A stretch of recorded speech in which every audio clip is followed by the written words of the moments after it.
Assalamualaikum warahmatullahi wabarakatuh. Waalaikumsalam warahmatullahi wabarakatuh. Bismillahirrahmanirrahim. Alhamdulillahi rabbil alamin. Wassalatu wassalamu ala ashrafil anbiya'i wal mursalin wa ala alihi wa ashabihil mujahidin at-tahirin, amma ba'du. Bersabda Rasulullah sallallahu alaihi wasallam, "Iza sarratka hasanatuka wa sa'atka sayyi'atuka fa anta mu'min." Apabila perbuatanmu yang baik menyebabkan engkau bahagia, apabila perbuatanmu yang baik menyebabkan engkau gembira, dan perbuatanmu yang jahat menyebabkan engkau jadi susah, itulah tanda bahwa di hatimu masih ada iman. Artinya, belum tentu orang yang berbuat baik merasa bahagia dengan kebaikan yang dikerjakannya. Dan tidak selamanya orang yang berbuat jahat sanggup menyesali perbuatan jahatnya. Oleh karenanya, apabila iman masih ada, apabila hati masih hidup, perbuatan yang baik menyebabkan orang gembira, perbuatan yang jahat menyebabkan orang susah dan gelisah hatinya. Ini mengandung pelajaran. Sekali kita berbuat baik, jangan sekali-kali menyesali kebaikan itu.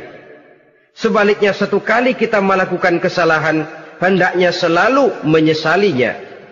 Kadang-kadang dalam kehidupan, karena orang tempat kita berbuat baik itu rupanya membalas air susu dengan air tuba, kita lalu menyesali kebaikan.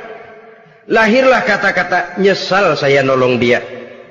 Ibarat pepatah katanya, nolong anjing kejepit. Waktu kejepit setengah mati kita tolongin, begitu selesai dia dari kejepitnya, malah kita digigitnya. Saudara hadirin yang saya muliakan, dalam kehidupan sehari-hari barangkali ini kena filsafat yang disebut dorong mobil mogok. Ketika mobil mogok setengah mati kita dorong, begitu mesin hidup ditinggalkannya kita di belakang. Sesungguhnya perbuatan kita yang baik tidak harus disesali. Karena disesali atau tidak, toh perbuatan itu sudah kita lakukan. Dan penyesalan atas segala kebaikan hanya akan mengurangi nilai pahala kebaikan itu sendiri. Berbahagialah apabila berbuat baik, walaupun orang yang kita melakukan kebaikan membalasnya dengan kejahatan. Menyesalah apabila berbuat kesalahan, apabila melakukan dosa, karena itu pertanda nilai iman yang masih hidup dalam jiwa kita. Saudara-saudara kaum muslimin yang berbahagia, jadi sungguh pun pahala dan dosa sesuatu yang abstrak, efeknya jelas dia mendatangkan kebahagiaan atau membawa kepada kegelisahan batin di dalam kehidupan manusia. Orang di zaman materialis kurang terangsang berbuat pahala dan terdorong melakukan dosa. Kenapa? Karena pahala tidak kelihatan, dosa tidak nampak. Kalau pahala kelihatan, barangkali nggak kuat kita mikul pahala. Kalau dosa benjol, umpama tiap bikin dosa palanya benjol, barangkali sudah nggak karu-karuan kepala kita. Baik pahala, baik dosa, sesuatu yang tidak nampak oleh pandangan mata zahir, tapi yang punya efek dalam kehidupan ini. Orang yang banyak pahalanya dengan orang yang banyak dosanya, kalau dia berjalan barangkali sulit kita membedakan. Tapi efeknya dalam kehidupan ini jelas adanya. Sesuatu yang bernama pahala kita perlukan, karena hidup tidak berhenti hingga di sini. Sesuatu yang bernama dosa harus kita hindarkan, karena ada kelanjutan sesudah hidup yang sekarang ini. Kehidupan dari satu pertanggungan jawab. Itu sebabnya Imam Ghazali dalam bahasa yang indah sekali berpesan, "Jaddidis safinah fa innal bahra amiq wa khuziz zad fa innas safara ba'id." Perbarui selalu kapalmu, rawat, jaga baik-baik, dandani kapalmu, fa innal bahra amiq, karena sesungguhnya lautan ini sangat dalam. Satu bahasa yang indah dari tamsil terhadap kehidupan. Perbaiki kapalmu karena lautan ini sangat dalam. Artinya, jaga baik-baik hatimu. Pelihara iman dan keyakinanmu, karena hidup ini bagaikan gelombang lautan. Tempo-tempo air tenang, tempo-tempo ombak menggila dan menggunung. Jaga iman baik-baik karena hidup penuh dengan cobaan dan ujian. Itu maksudnya. Wa khuziz zad fa inna safara ba'id. Dan bawa bekal yang banyak karena perjalanan hidup ini sangat panjang. Perjalanan ini sangat jauh. Kita kalau pergi keluar kota tentu saja membawa bekal. Makin jauh kota yang akan kita tuju, makin banyak bekal yang harus kita bawa. Alangkah sengsaranya manusia apabila dia akan pergi ke satu kota yang jauh, modalnya cuma nekat. Bagaimana nanti di sana sajalah. Tidak membawa bekal sebagaimana yang sewajarnya. Hal yang semacam ini senangnya sih belum tentu, keblangsak dan susahnya sudah kebayang. Itu dalam kehidupan di dunia ini. Bagaimana kalau sudah bicara tentang kehidupan yang akan datang? Karena sesungguhnya hidup ini merupakan satu perjalanan yang sangat panjang. Sejak kita tinggal di alam arwah, pada saat jasad belum lagi diciptakan Allah, ruh sudah diciptakannya lebih dahulu. Sampai kemudian kita pindah ke alam rahim, alam kandungan ibu. Untuk kemudian berpindah kepada kehidupan dunia. Dari dunia ini kita pindah ke alam barzakh. Di sana tinggal kita 100 tahun mungkin, 100.000 tahun mungkin, 1 juta tahun mungkin, menunggu saat datangnya kiamat. Lalu dari alam barzakh pindah kita ke alam akhirat. Satu perjalanan yang sangat panjang. Alangkah malangnya, alangkah sengsaranya, jika tahu kita begitu panjangnya perjalanan hidup ini, tidak ada bekal yang kita bawa. Artinya kesengsaraan, kesulitan yang bertali-tali sudah jelas akan menimpa kita. Kalau pergi kita keluar kota membawa bekal uang, membawa bekal makanan, apa bekal yang mesti kita bawa? Apabila kita kembali ke alam barzakh, kembali ke alam kubur, berkumpul di padang mahsyar di akhirat nanti, nasi yang mau kita bawa, uang yang mau kita bawa, tentu tidak lagi. Karena kehidupan materialis selesai di atas liang lahat. Bila masuk kita ke liang lahat, disitulah pahala dan dosa memegang peranan yang sangat penting. Maka pada pertemuan malam ini, kita akan bicara tentang pahala dan dosa itu. Saudara-saudara kaum muslimin rahimakumullah. Yang dinamakan pahala, kata Imam Ali Al-Jurjani dalam kitab At-Ta'rifatnya, ma yastahiqqu bihi ar-rahmatu wal maghfiratu minallahi ta'ala. Sesuatu yang pelaksananya berhak untuk mendapat rahmah dan ampunan dari Allah. Dengan kata lain, nilai pahala adalah akibat dari perbuatan-perbuatan di dalam melaksanakan perintah dan anjuran yang ada di dalam kehidupan agama. Apabila perintah dan anjuran kita laksanakan, nilai pahala itu lalu datang.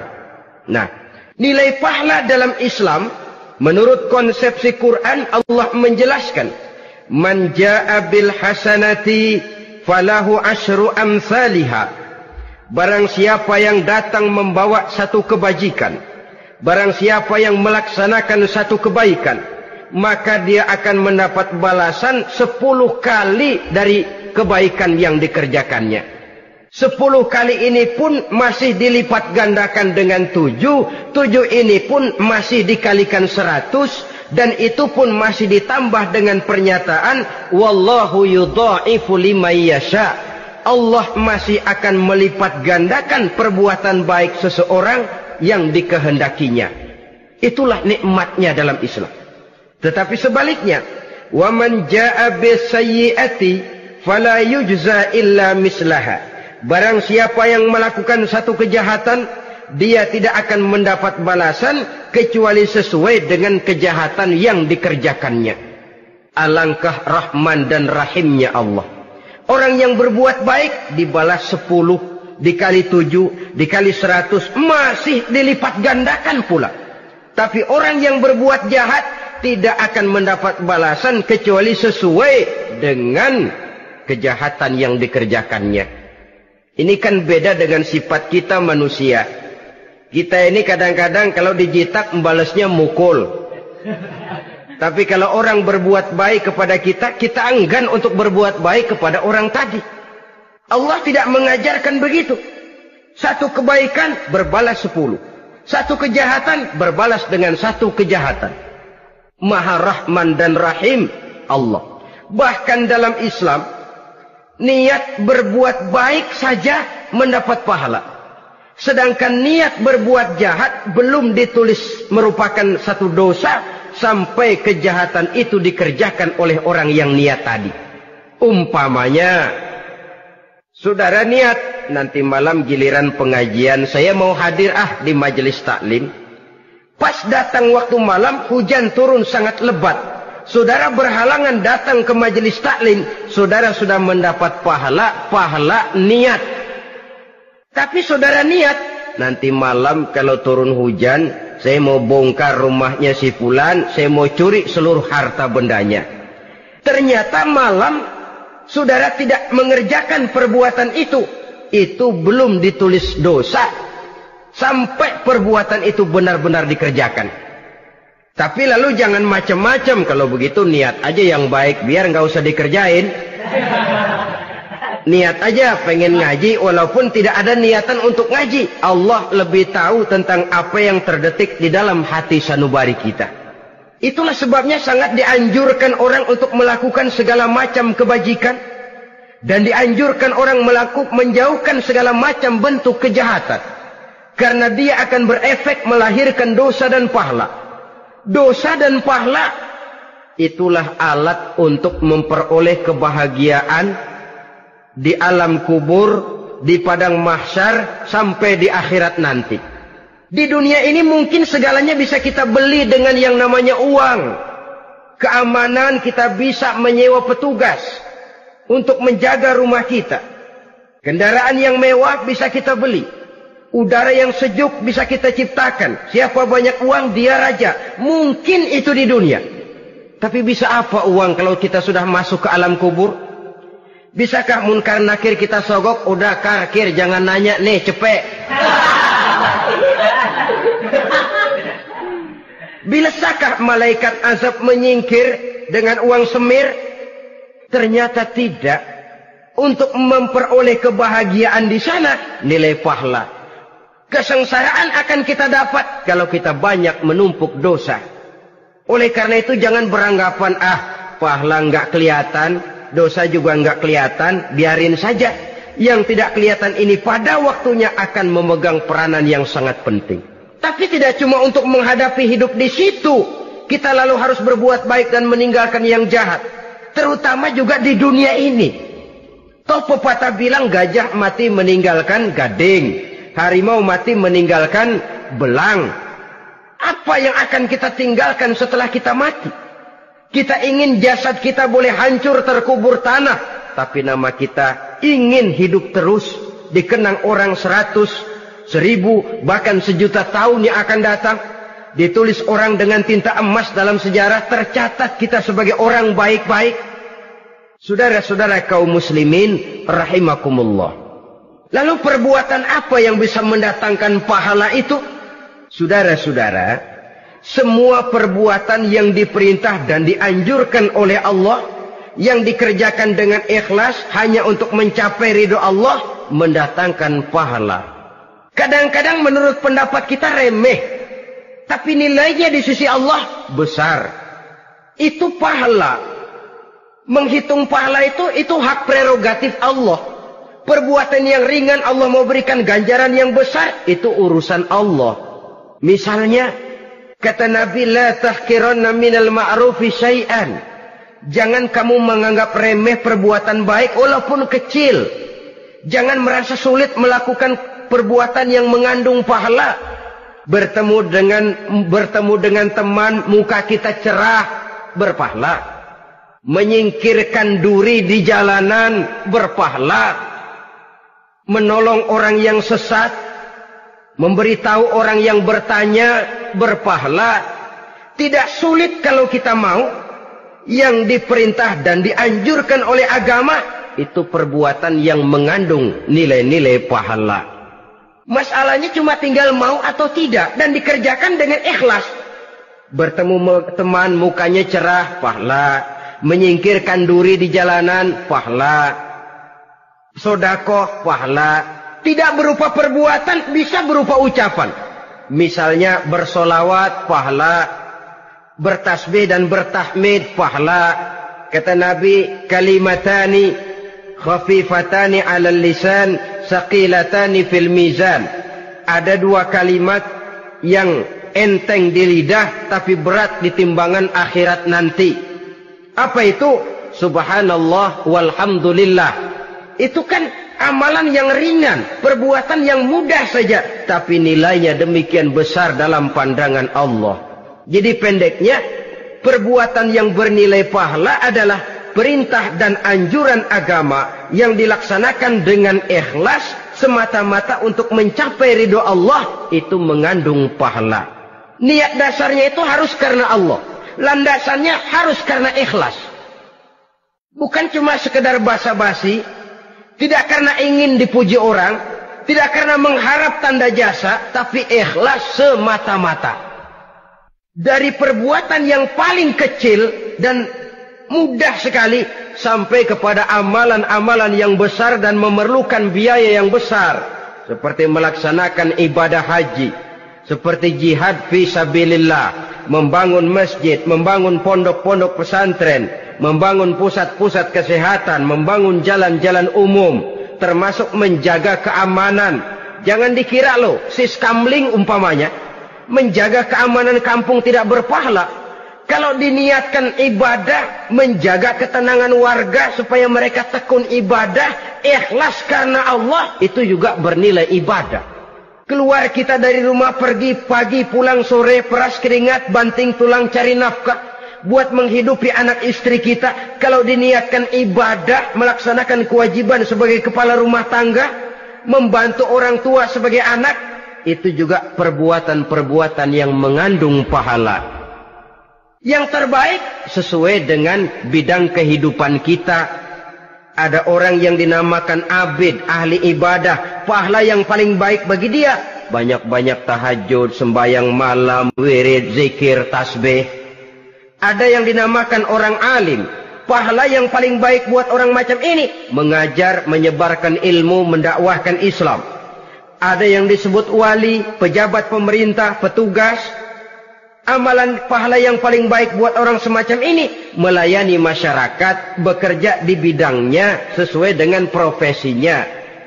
Saudara hadirin yang saya hormati, jadi dengan demikian, perbuatan-perbuatan yang mengandung nilai-nilai pahala ini bisa perbuatan yang menurut kita kecil namun punya nilai besar. Apalagi perbuatan besar dengan biaya yang besar, tentu makin besar juga pahala yang disediakan oleh Allah Subhanahu wa ta'ala.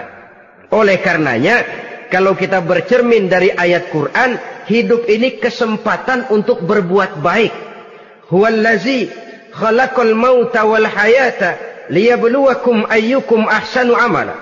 Dialah Allah, Tuhan yang telah memberikan hidup dan mati kepadamu, untuk menguji kamu, siapa di antara kamu yang paling baik amal perbuatannya. Jadi tidak saya rinci, tapi cukuplah satu penjelasan global. Perbuatan yang berpahala adalah perbuatan melaksanakan perintah Allah atau anjuran Allah dengan dasar ikhlas, dengan tujuan untuk mencapai ridho Allah semata-mata. Lalu apa perbuatan yang mengakibatkan dosa itu? Saudara-saudara, dosa lahir akibat melakukan larangan Allah atau mengerjakan yang dicelaknya. Nah, para ulama ada yang membagi dosa itu menjadi dua bagian. Ada dosa-dosa kecil, ada dosa-dosa besar. Tetapi sebenarnya ditinjau dari segi hakikatnya, kalau sudah melakukan satu kesalahan yang mengakibatkan dosa, jangan dilihat besar dan kecilnya, tapi kepada siapa dosa itu kita kerjakan. Sebab kalau dosa kita anggap satu yang kecil, orang akan terangsang untuk mengerjakan yang kecil-kecil saja. Sehingga dengan demikian, yang kecil pun akan menjadi besar kalau ditumpuk-tumpuk. Sedangkan yang besar bisa saja menjadi kecil kalau selalu diiringi dengan permohonan ampun kepada Allah. Itu sebabnya para ulama sufi, orang-orang tasawuf mengatakan, la saghair ma'al istimrar wala kabair ma'al istighfar. Tidak ada dosa yang kecil kalau dikerjakan terus-menerus, dan tidak ada dosa yang besar kalau digempur tiap saat dengan perbuatan istighfar atau memohon ampun kepada Allah Subhanahu wa taala. Cuma saja pada umumnya, karena dosa-dosa kecil itu lebih mudah taubatnya, dan ada janji Nabi, barang siapa yang meninggalkan dosa-dosa besar akan diampuni dosa-dosanya yang kecil-kecil.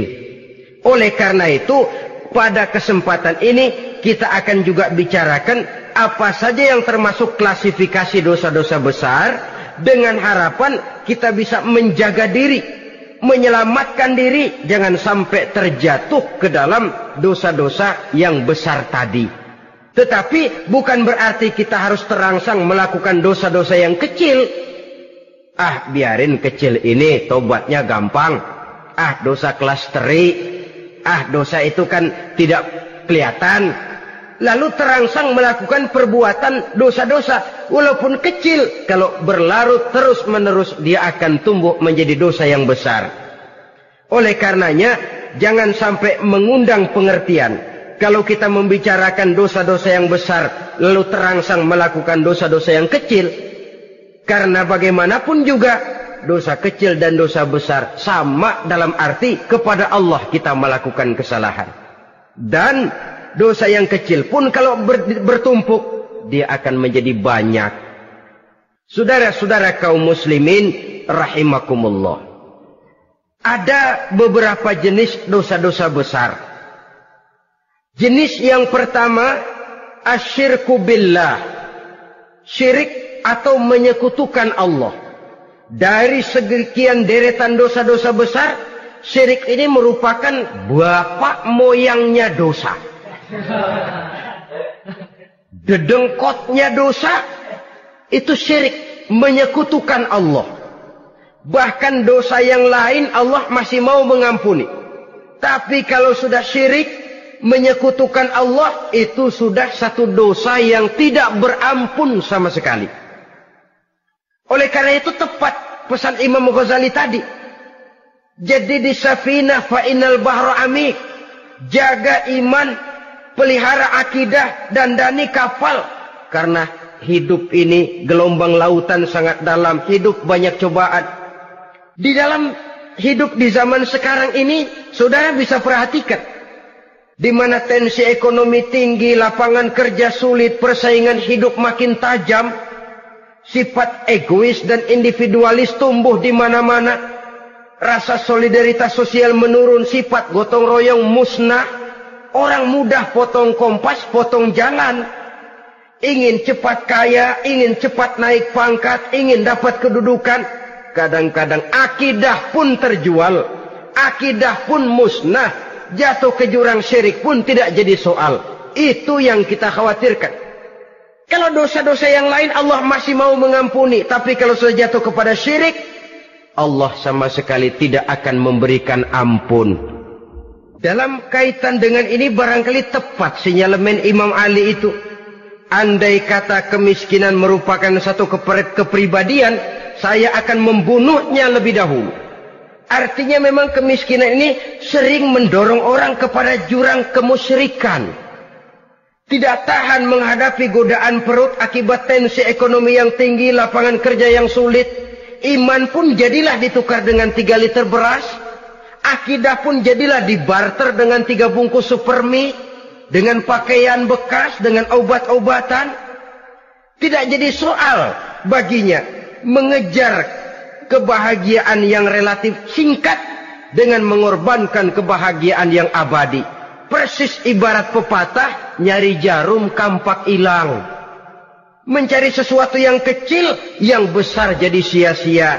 Membela perut, mengorbankan akidah. Na'udzubillah summa na'udzubillah.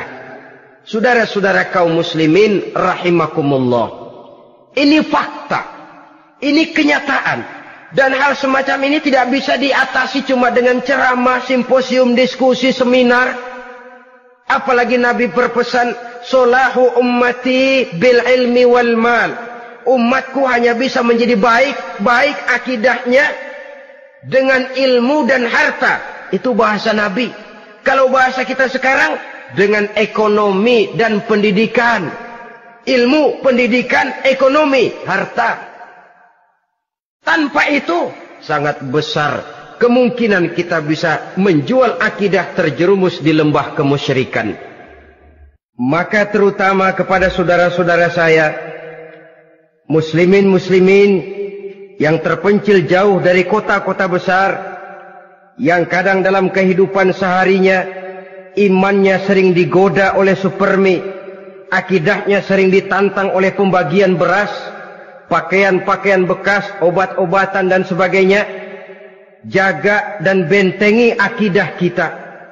Lebih baik nyawa berpisah dari badan, asal iman jangan berpisah dari hati. Kepada adik-adik saya para remaja, para pemuda di kota-kota besar, yang iman dan akidahnya sering ditantang dengan minuman-minuman keras, fasilitas-fasilitas yang menghanyutkan, yang secara terarah dan praktis sedikit demi sedikit menggiring kita untuk keluar dari nilai-nilai akidah. Hati-hati, jaga baik-baik, sebab intan paling mahal, mutiara paling berharga, tidak lain nilai iman ini. Tergelincir kita daripadanya, jatuh ke lembah kemusyrikan, jatuh ke satu dosa yang teramat besar, yang Allah tidak akan pernah memberikan ampun lagi. Ini dosa besar yang pertama. Yang kedua, qatlun nafsi illa bil haq. Membunuh orang tanpa alasan yang benar. Di zaman kesulitan ekonomi kadang-kadang orang mudah nekat. Tengok saja, kadang-kadang karena pasal uang 100-200 perak saja nyawa bisa melayang. Kadang-kadang karena urusan yang remeh, salah omong, salah ambil, salah ucap, salah pegang, nyawa bisa jadi melayang. Alangkah murahnya nyawa, seakan-akan kita yang punya. Padahal nyawa itu hak milik Allah. Tidak pantas kita merampasnya, tidak pantas kita menghilangkannya dari jasad seseorang. Oleh karenanya, membunuh orang merupakan satu dosa yang sangat besar. Jangankan kepada orang yang seakidah, orang yang lain akidah saja pun, kalau dia hidup berdamai, rukun, berdampingan, kita harus melindungi. Apatah lagi teman seakidah sendiri. Saudara-saudara kaum muslimin rahimakumullah. Pantas kalau Nabi menyatakan, apabila dua orang Islam sudah saling berkelahi, berbunuh-bunuhan, al-qatil wal maqtul finnar. Yang membunuh dan yang dibunuh, dua-duanya sama-sama masuk neraka. Sahabat heran, ya Rasul, kalau yang membunuh masuk neraka sih wajar, tapi yang terbunuh kok neraka juga, kenapa? Kata Rasul, sebenarnya dia juga cuma sudah niat untuk membunuh, cuma keduluan saja. Andai kata dia tidak terbunuh, tentu dia yang akan membunuh. Saudara-saudara kaum muslimin rahimakumullah. Islam sesuai dengan namanya adalah agama damai.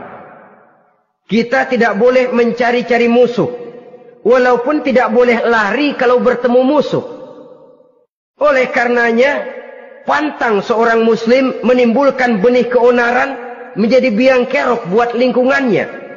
Sesuai dengan namanya, seorang muslim adalah seorang yang dalam hidup senantiasa berusaha menebarkan salam, menebarkan kedamaian, ketenangan dan ketentraman. Dengan prinsip, musuh jangan dicari, bertemu pun jangan lari. Yang ketiga, termasuk dalam kelompok dosa besar ini, syurbul khamr, meminum minuman keras. Termasuk di dalam kata khamr ini ganja, morfin, narkotik. Sebab apa? Jenis minuman semacam itu tidak hanya merusak keadaan sekarang, tapi sekaligus merusak kehidupan yang akan datang. Kalau itu jatuh di tangan generasi muda, artinya kan merusak kehidupan masa depan daripada suatu bangsa. Karena apa? Remaja dan pemuda merupakan bentuk miniatur daripada kehidupan bangsa. Akan bagaimana warna umat Islam di Indonesia. Bahkan akan bagaimana warna Indonesia 30, 40, 50 tahun yang akan datang. Remaja sekarang jawabannya. Kalau remaja kita sekarang ini kerjanya cuma bisa nyekek botol,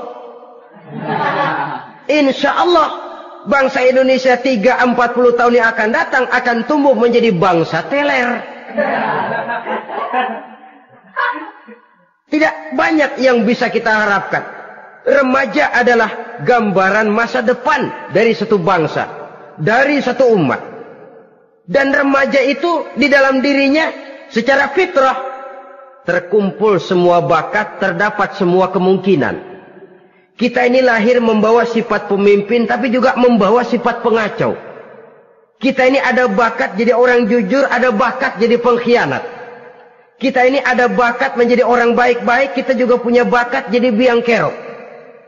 Kita kemungkinan bisa jadi pemimpin bangsa, tapi juga bisa menjadi pemimpin bangsat.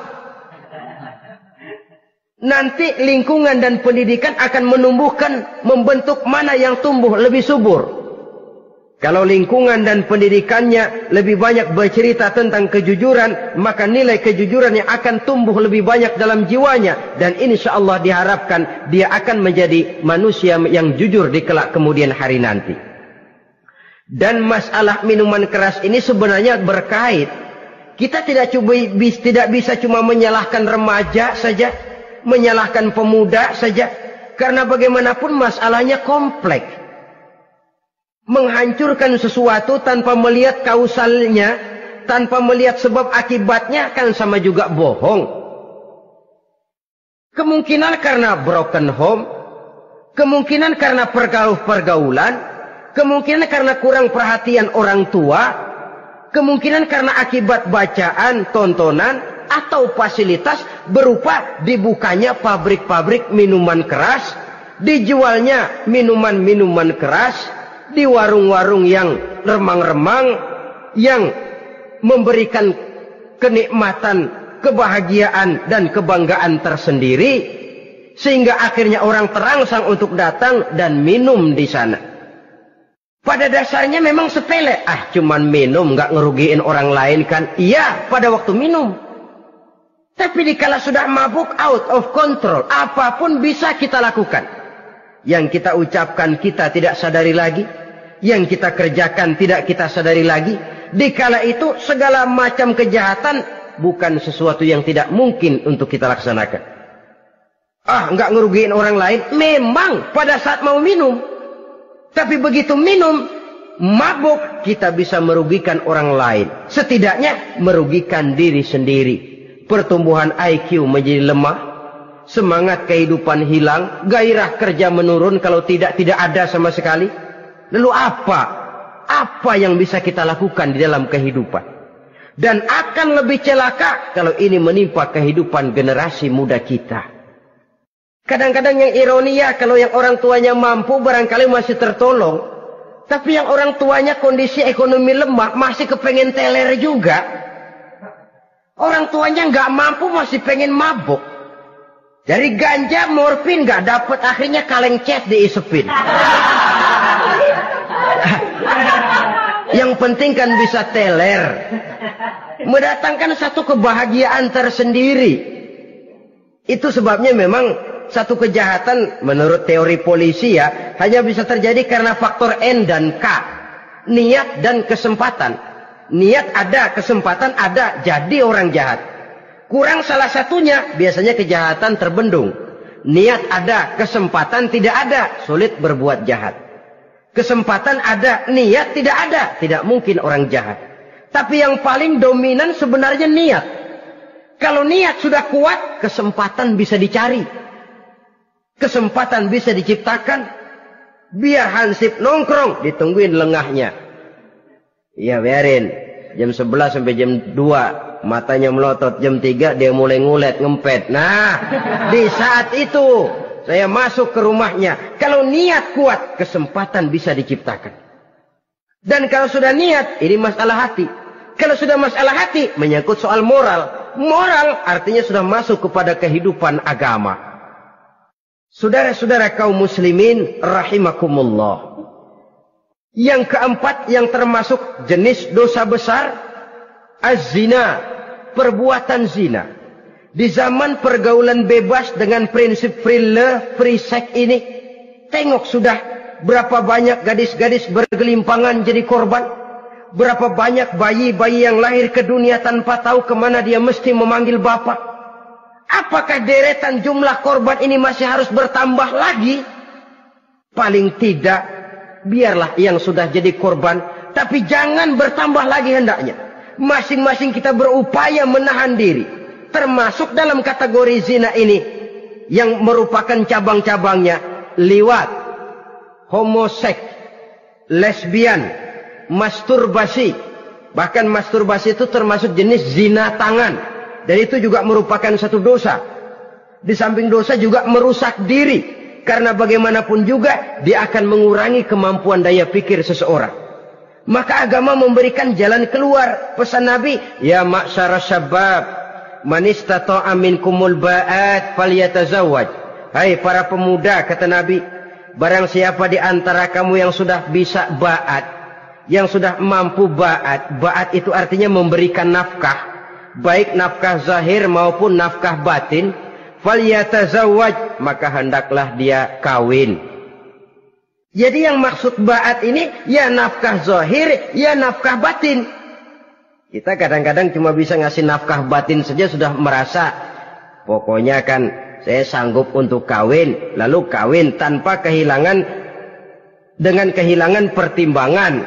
Saudara-saudara, wa in lam yastati', adapun kalau dia belum mampu, fa alaihi bisyam, hendaknya dia banyak puasa. Fa innahu lahu wija, karena puasa itu akan merupakan benteng jangan sampai orang memperturutkan hawa nafsunya. Andai kata puasa belum hobi, banyaklah olahraga para pemuda, para remaja. Karena dengan olahraga, pemikiran untuk memperturutkan hawa nafsu agak sedikit terkendali dan energi tersalurkan dalam bentuk yang positif. Pendeknya kreatif, banyak kegiatan.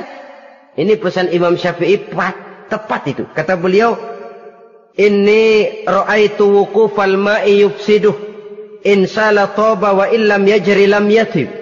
Aku melihat air kalau diam rusak, tapi kalau dia mengalir jernih. Air kalau ngendap nggak ngalir, nyamuk nyarang di situ, bisa jadi sumber penyakit. Manusia hidup begitu. Kalau nggak punya kegiatan, nggak kreatif, kerjanya cuma delohom, ayam-ayam, akhirnya jadi ngerusak. Ngomongin orang, si Ano ngapa? Ano. Kebangetan nggak ngapa-ngapain, orang aja dipontenin. Orang diomongin, lahirlah namimah, lahirlah ghibah. Saudara-saudara, air itu kalau ngendap ada aja yang nyarang. Tapi kalau dia ngalir, orang ada kesibukan, insya Allah dia tidak akan jatuh kepada sesuatu yang bisa mengundang dosa. Isilah waktu dengan hal-hal yang bermanfaat. Karena hidup ini singkat dan tidak berjalan mundur ke belakang. Mundur hancur, berhenti diinjak orang. Sekali melangkah, jangan surut mundur ke belakang. Homoseks. Terlepas dari penyakit kejiwaan. Sekarang ini kan sudah ada persatuan kaum gay katanya. Meminta perlakuan yang sama dan agar dibolehkan kawin sesama mereka. Secara manusiawi boleh. Secara manusiawi kita hargai mereka. Tapi dari kacamata agama ini jelas merupakan penyimpangan. Dan penyimpangan merupakan suatu dosa. Terlepas dari pertimbangan manusiawi. Jangan karena terlalu memperturutkan suara manusiawi, lalu kita mengesampingkan agama. Termasuk lesbian, wadon karo wadon. Ya, kalau homo itu kan lanang karo lanang katanya. Saudara-saudara kaum muslimin rahimakumullah. Ini bukan penyakit baru. Liwat, homoseks sudah dikenal dari zamannya Nabi Lot. Laki dengan laki. Lesbian dari zaman istrinya Nabi Lot. Terlepas dari penyakit kejiwaan, dari segi agama, ini merupakan penyimpangan dan merupakan dosa yang besar. Yang kelima, yang termasuk jajaran dosa kelas kakap, qazful mu'minina wal mu'minat, menuduh orang mukmin yang baik-baik, laki atau perempuan, melakukan perbuatan zina, sehingga hancur namanya di masyarakat. Ini merupakan satu perbuatan dosa yang sangat besar dan sangat dimurkai oleh Allah. Saudara-saudara kaum muslimin rahimakumullah. Oleh sebab itu tentang masalah ini, kalau memang tidak ada saksi, jangan sembarang kita enteng lidah menuduh orang lain berbuat zina, menuduh orang lain berbuat serong. Dosanya kelewat besar di dalam kehidupan. Karena apa? Mencari harga diri itu berat. Memelihara kehormatan diri jauh lebih berat. Satu kali orang dihancurkan namanya di masyarakat, dia akan terisolir jadinya. Oleh karenanya, berlindung kita kepada Allah. Jangan sampailah dihinggapi oleh sifat ini. Karena sentimen kita kepada seseorang, karena hasad kita kepada seseorang, tidak senang melihat orang lain lebih maju, lalu lidah ini seenaknya saja mengucapkan kata. Padahal sanksi dan resikonya sangat besar. Yang kita tuduh barangkali mendapat pahala dari Allah. Kita sendiri yang menuduh tanpa saksi, tanpa alasan yang benar, mendapat dosa yang sangat besar. Saudara-saudara, memang kadang-kadang aneh dalam hidup ini. Seorang pelacur biasanya bisa menjaga mulutnya di masyarakat. Kata-katanya baik, sopan. Kenapa? Karena mulut yang satu sudah tidak terjaga.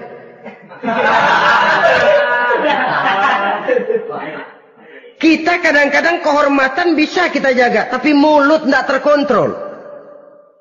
Ngomong saenake dewe, bikin orang mangkel, kesal, fitnah sana, fitnah sini, menghancurkan nama baik orang, ngomongin yang macam-macam. Bagai-bagai macamlah caranya. Saudara-saudara kaum muslimin yang berbahagia. Jadi dengan demikian, menuduh orang lain berbuat zina, sedangkan orang itu tidak pernah melakukannya, ini termasuk satu dosa yang sangat besar di dalam kehidupan ini. Yang keenam, al-'aqu bil walidain, durhaka kepada ibu bapak. Seorang anak, bagaimanapun banyak nilai ibadahnya, banyak kebaikan di masyarakat, menyandang berbagai macam gelar, pangkat dan jabatannya tinggi, tapi kalau sudah durhaka kepada kedua orang tuanya, alamat hidup tidak lagi membawa keberkahan. Dan itu dosa yang sangat besar. Sampai Nabi sabdakan, ridho Allah ada di dalam keridhaan ibu bapak. Murka Allah pun ada di dalam kemurkaan ibu dan bapak. Walaupun belum tentu setiap kita orang tua, tapi yang jelas setiap kita adalah anak. Dan setiap anak punya ibu dan bapak. Jangan sampai kacang lupa kepada kulitnya. Saudara-saudara kaum muslimin rahimakumullah. Durhaka kepada ibu bapak merupakan perbuatan yang sangat dimurkai oleh Allah. Apalagi ibu yang telah melahirkan kita, bahkan mengandung kita. Begitu juga bapak yang telah berusaha peras keringat banting tulang untuk mengasuh membesarkan kita. Tidak ada perbuatan baik yang kita lakukan untuk bisa menebus kebaikan daripada ibu dan bapak kita. Setidaknya kalau belum bisa berbuat baik kepadanya, kepada keduanya, janganlah menyakiti hati keduanya. Itu saja dulu yang harus dijaga. Kadang-kadang sudah berbuat baik enggak, nyakitin melulu. Sudah nyenangin belum bisa, saban sehari nyakitin saja. Padahal kedua orang tua itu doanya manjur, sebagaimana sumpahnya juga bisa jadi kenyataan. Dan sering bahkan menjadi kenyataan. Sampai ibu bapak sudah wafat, sudah meninggal sekalipun, kewajiban berbakti masih harus terus dilakukan oleh seorang anak. Lalu yang ketujuh, at-tawalli yaumaz zahfi, berpaling pada hari pertempuran. Orang sedang sibuk-sibuk menghadapi musuh, maksudnya berjuang membela agama ini, dia lari menyelamatkan diri. Pengecut, mental munafik. Ayo, kalau demi agama, mari kita maju ke depan. Allahu Akbar. Yang besar Allah, yang lain kecil semua. Maju. Orang lain maju serentak, dia mundur jauh ke belakang. Mental munafik, mental calo istilah sekarang ini. Oh, itu calo, mental calo. Tuhan gedek banget itu. Coba ya, calo itu paling sibuk nyuruh penumpang naik. Tapi sementara penumpang naik sampai ke tempat tujuan masing-masing, calonya nggak kemana-mana, diem aja di situ. Cuma orang aja disuruh naik. Saudara-saudara, kerja bakti, orang turun ke comberan, dia naik ke tempat tidur. Mundur di hari pertempuran, menyebabkan orang lain gugur, dia sendiri menyelamatkan diri. Mental pengecut, mental munafik, itu merupakan dosa yang sangat besar. Saudara-saudara kaum muslimin rahimakumullah. Itu sebabnya agama itu memerlukan keberanian. Memang, tapi bukan keberanian yang tanpa perhitungan. Sebab berani tanpa berhitung namanya berani babi. Kita berani kalau benar, kita harus takut kalau salah. Jangan dibalik. Salah berani, nekat namanya. Benar takut, pengecut namanya. Orang yang pengecut adalah orang yang takut membela kebenaran. Orang yang nekat sesungguhnya udah salah nggak malu lagi. Udah salah nekat lagi. Merasa rugi berbuat kebaikan, puas kalau berbuat kejahatan. Padahal Nabi pesan, siapa yang berbuat dosa sambil tertawa, nanti dia akan masuk neraka sambil menangis. Karena itu dipesan pula di dunia ini, sering-seringlah mencuci mukamu dengan air mata taubat. Cuci lidahmu dengan zikir kepada Allah. Bersihkan hatimu dengan air ikhlas. Saudara-saudara kaum muslimin rahimakumullah. Kan ada toh orang berbuat baik nggak gembira. Tapi berbuat jahat malah puas. Atau sama saja orang lain berbuat baik, hatinya kesel. Orang lain berbuat jahat, dia malah mendukung. Atau orang lain tergelincir berbuat jahat, dia malah girang. Ini kan tidak objektif. Karena yang berbuat baik, orang yang dia keselin, dia nggak seneng. Tetapi karena yang berbuat jahat, orang yang dia senengin, dibenerin juga. Itu nggak objektif namanya. Mundur di hari pertempuran pada saat saudara-saudara kita sedang menghadapi musuh, sikap pengecut yang sangat dibenci Allah. Yang kedelapan, termasuk kelompok dosa besar, aklu malil yatim, makan harta anak yatim. Kadang-kadang ada orang mengeksploitir loh nasib anak-anak yatim. Karena biasanya para dermawan peka kalau mendengar nasib yatim, memberikan santunan. Si yatim belum makan, yang ngurusin udah pada kenyang. Mengeksploitir, memakan harta anak yatim termasuk dosa yang sangat besar. Sehingga Nabi pesan, ana wa kafilul yatim kahataini yaumal qiyamah. Aku dan orang yang menyantuni anak yatim seperti dua jari ini di hari kiamat. Rumah yang paling dimuliakan Allah adalah rumah yang di dalamnya ada anak yatim yang hidupnya dihormati. Hidupnya disantuni, keperluannya dicukupi. Maaf saja, tahap kita menyantuni anak yatim ini baru tahap setahun sekali. Kalau Muharram kita agungkanlah, kita besarkan. Lebaran yatim katanya. Kita kumpulkan dana, kita usap kepala yatim, kita kumpulkan beras. Kita bagikan hari itu. Perkara bulan depan kelaparan, kita tutup kuping. Perkara bulan berikutnya dia kelaparan, kita masa bodoh. Bahwa di bulan Muharram kita santuni yatim piatu itu sudah baik. Tapi akan lebih baik lagi kalau kita sanggup menjadi bapak asuh mereka, memikirkan sekolah mereka, ada kontinuitas. Kalau mereka diasuh oleh orang lain, lalu bertukar agamanya, berpindah akidahnya, kita ngomel habis-habisan. Tapi kita ada kemampuan, kita tidak mau berbuat semacam itu. Ya sama juga bohong namanya. Saudara-saudara kaum muslimin rahimakumullah. Orang yang menyantuni yatim mendapat pahala besar. Tapi orang yang mengkorup harta anak yatim, dosanya juga sangat besar. Berhati-hatilah kalau kita diberikan kepercayaan oleh masyarakat untuk mengurus anak-anak yatim. Karena pahalanya besar, resikonya juga besar. Yang ke-9, syahadatuz zur, sumpah palsu. Sebab sumpah palsu ini menggunakan nama Allah untuk sesuatu yang tidak benar. Nama kita saja dibawa untuk yang tidak benar, kita jengkel. Nama kita dipalsukan untuk sesuatu yang tidak baik, kita kadang-kadang jengkel, tidak puas jengkel, menuntut melalui saluran hukum. Kenapa? Nama saya dicatut. Bagaimana lagi kalau nama Allah kita pakai untuk bersumpah, sumpahnya palsu, menguntungkan kita, merugikan orang lain, Allah murka betul. Maka sumpah palsu termasuk deretan dosa-dosa besar.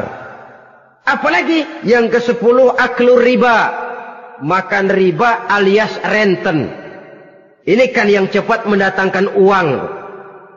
Kadang-kadang kalau yang bikin riba itu orang awam barangkali, ya masih kita maklumi. Kadang-kadang penyakit ini datang menimpa mereka juga yang kita kenal kebaikannya. Bahkan suka datang ke musola, rajin ke masjid kadang-kadang. Riba masih dimakannya. Karena cara cari duit paling enak. Duit utuh tambahnya terus masuk. Na'udzubillah summa na'udzubillah. Itu yang diibaratkan dalam perjalanan Mi'raj waktu Nabi diperlihatkan neraka. Orang perutnya sebesar rumah dililit ular. Diseret-seret itu hancur perutnya. Dibulatkan lagi, diseret lagi, hancur lagi. Dibulatkan lagi, terus menerus begitu. Dia berteriak, mengerang, mengeluh, mengadu kesakitan. Nabi tanya, itu apa Jibril? Itu contoh dari umatmu yang suka makan riba Muhammad. Makan renten. Saudara-saudara, ini kan mencekik leher orang. Orang sedang kesulitan. Kelihatannya sih baik, menolong. Tapi di belakang menolong itu nyekek. Di belakang nolong itu nyekek. Dan nyekek itu sebenarnya tujuan utamanya. Orang yang menjalankan riba pada dasarnya tidak punya perikman kemanusiaan kok. Kalau dia kelihatannya mau menolong, kelihatannya motifnya mencari untung di belakang itu. Jauh dari kemanusiaan. Yang ke-11, saudara-saudara, termasuk jajaran dosa besar itu qat'ur rahim, memutuskan silaturahmi. Marah, hobi sama marah. Kalau 3 hari nggak marahan sama orang, ngebet palanya. Selalu nyari gara-gara. Kalau udah marah berlaku perpanjangan waktu. Tahun, 2 tahun, kadang-kadang seumur hidup. Saudara hadirin yang saya muliakan. Apalagi mengurangi timbangan termasuk kelas dosa besar. Makan suap termasuk dosa besar. Semir menyemir dosa besar. Apalagi bunuh diri. Nah ini, bunuh diri dosa besar. Kadang-kadang karena sulit nekat, daripada hidup susah mendingan mati sekali.